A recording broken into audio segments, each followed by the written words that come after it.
Hi everybody! Today we are going to read Mustache, written by Barnett and Cornell. Mustache by Barnett and Cornell.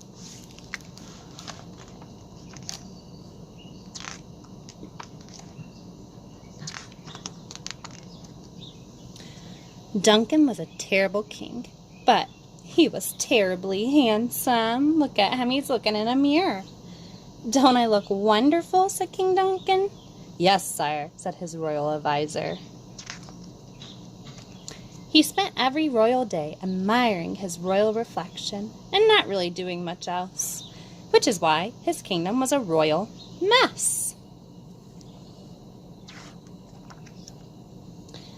King Duncan didn't repair the roads. He built billboards instead. Now, billboards kind of like show you advertisements. You might see one for different restaurants you see or things that are being sold. What's happening to his roads? They're falling apart, so he's spending money in the wrong places. He didn't fix the playground. He put up a statue instead. Look how sad the little boy looks. This kind of stuff made King Duncan's subjects furious. Now, do you think you know what furious means? It means really, really angry.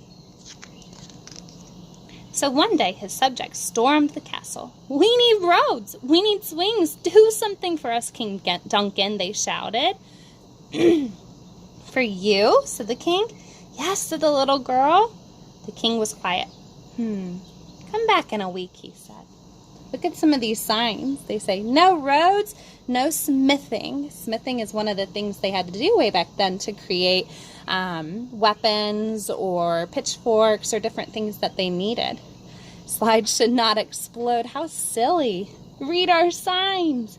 "Better ladders for potholes." Some silly signs there. But they're really showing that they need some help in their village. "Gentle subjects," he said. 7 days later, "You've asked me to repair the roads and the playgrounds, and I have done something better. Behold, my gift for you." The crowd went silent. What was the gift he gave?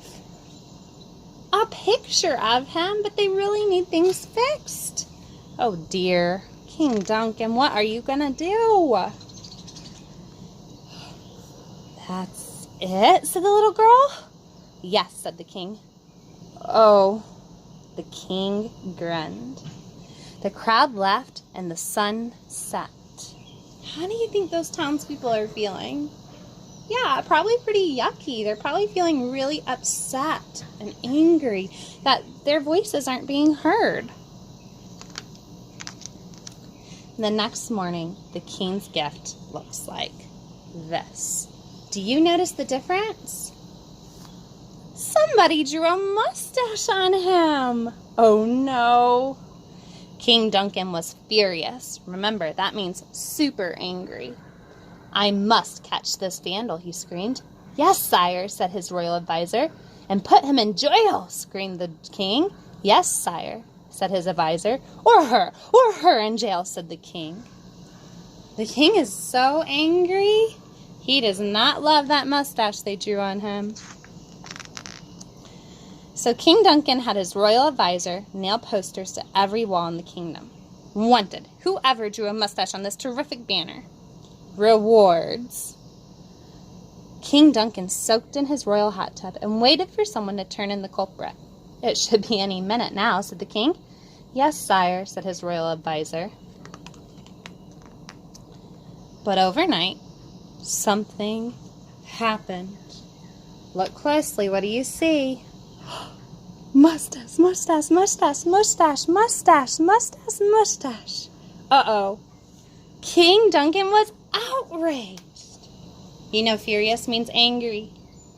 Outrage is like a step up from furious. So now he's really, really super angry. He went out for a walk, and he went to the park. This did not help.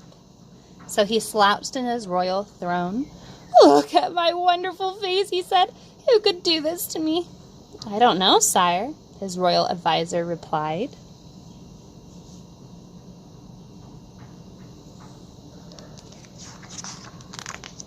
Except his royal advisor did know. Every night, the old man had been sneaking out of the castle and painting mustaches on pictures of the king. And he wasn't the only one. So the king's advisor was one of the ones painting the mustaches. Why do you think he was doing that? Maybe to teach the king a lesson, to pay attention. Stop looking at himself and pay attention. So had she, and so had he, and so had they. In fact, just about the only person who hadn't painted a mustache on the picture of the king was this guy.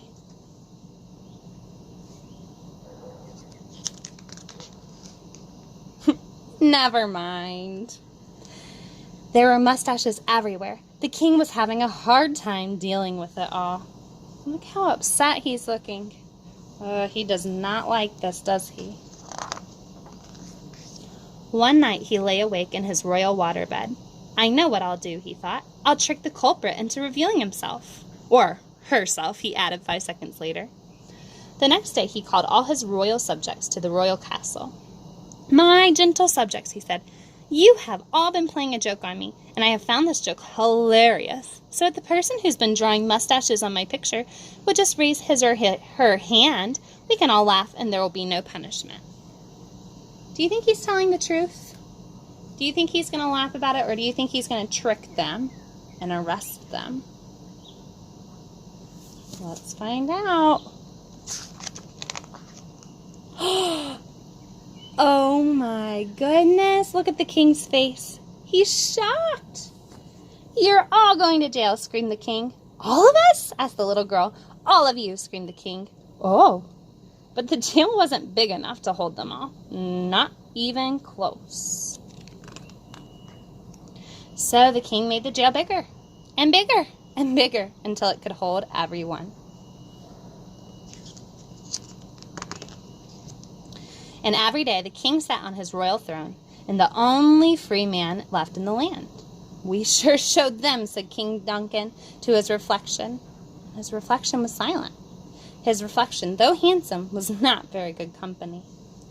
Day after day, the king listened to the sound of laughter nearby, of donkey carts rolling down freshly paved roads, and swings creaking in parks. Things seemed to be going very well out there in jail.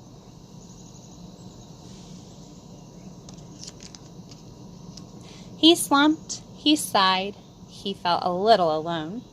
Until one morning, the king sat straight up. He got off his royal throne. He stood in front of his royal mirror and reached for his royal paintbrush. What do you think he's going to do? Let's see if you were right.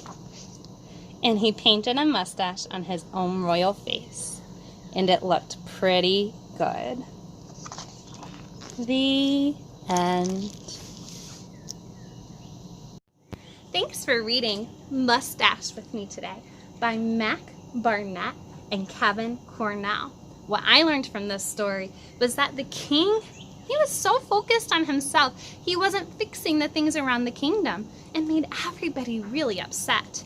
But when he stopped focusing about the way he looked, he started actually building things for the people on accident, and they were happy. So when he stopped focusing on himself, things started to work out the right way. Thanks again for reading with me today, and I hope that you have a great rest of your day. Bye!